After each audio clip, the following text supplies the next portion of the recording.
review is the backbone of academic publishing. Without peer review, academic publishing would not be academic publishing, and instead, it would just be a series of blogs, opinions, and news articles. Peer review is one of the foundations of the academic publishing process, and I know this because I have peer reviewed over 100 different articles for 30 different journals in healthcare.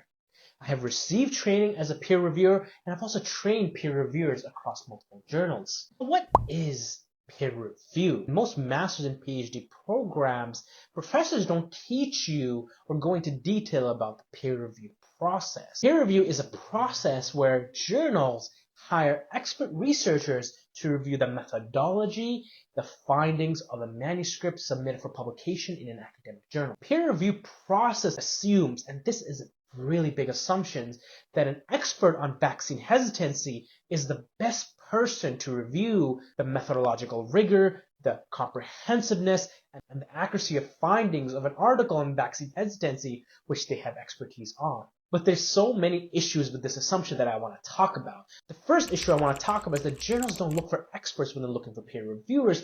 Rather, they look for people who have published on a similar topic. So for example, students in their master's program or even in their undergraduate programs publish an article. Are they considered an expert? For-profit organizations might also publish on a topic. Are they experts?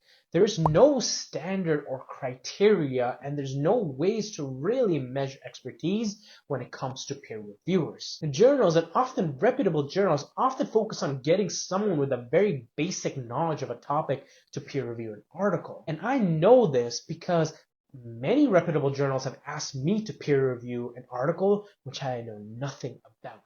The second issue is that researchers tend not to be methodology experts. However, editors of journals assume that those peer reviewers have the knowledge, the expertise, and the time to check for the methodology of a study submitted to a journal.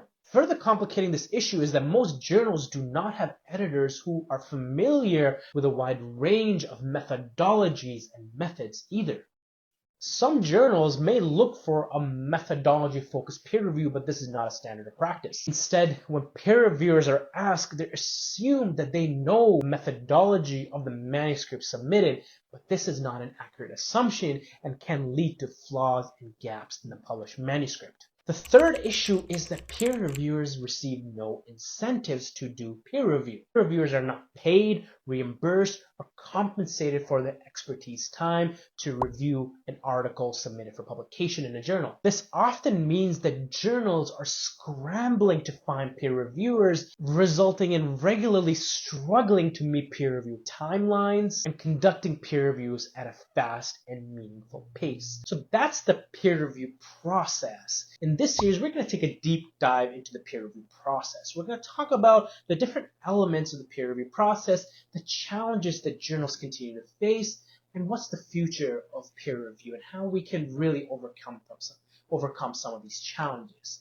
So that's all I have for this video. Please continue forward to the next video as we talk about the peer review process. My name is Humanized. I'm the Methodologist. If you found this video helpful, please let us know by liking, sharing, and subscribing. And until the next video, take care.